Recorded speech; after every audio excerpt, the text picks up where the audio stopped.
Taylor Swift's journey from a country singer, songwriter to one of the world's biggest pop stars is one of the most remarkable transformations in music history. She started in 2006 as a teenage girl from Pennsylvania, armed with a guitar and a gift for telling stories through song. Her debut single, Tim McGraw, introduced her as a fresh face in Nashville, and her self-titled album made her the new star of country music. With albums like Fearless and Speak Now, she built her brand on heartfelt lyrics, catchy melodies, and country instrumentation. But even then, her music had hooks and choruses that could have easily belonged on pop radio. Songs like You Belong With Me and Love Story didn't just dominate country charts, they broke into mainstream pop, hinting at what was to come. By 2012, her sound was already evolving. Red was a turning point, part country, part pop, and a mix of acoustic ballads and bold, radio-friendly hits like We Are Never Ever, Getting Back Together, and I Knew You Were Trouble. These tracks embraced pop production in a way that made it clear she was testing the waters beyond Nashville. Some fans saw it as a sign she was drifting from her roots, while others embraced the new direction. Then came 2014's 1989, her official pop debut.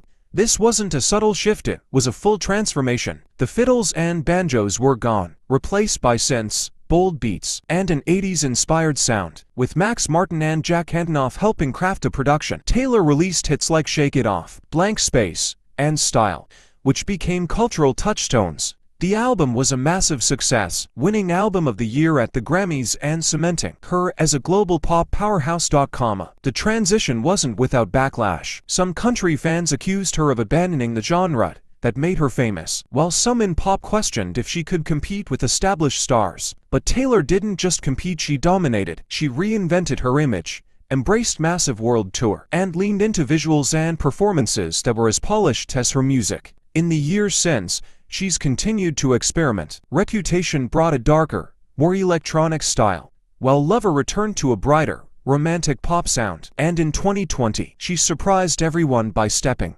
away from pop to release Folklore and Evermore, indie folk records that once again proved her versatility. Taylor's move from country to pop wasn't just about changing genres, it was about growth, ambition, and knowing when to take risks. She's no longer defined by a single sound, but by her ability to reinvent herself while staying true to her storytelling roots. From a Nashville newcomer to a global icon, her transformation remains one of the boldest and most successful in modern music.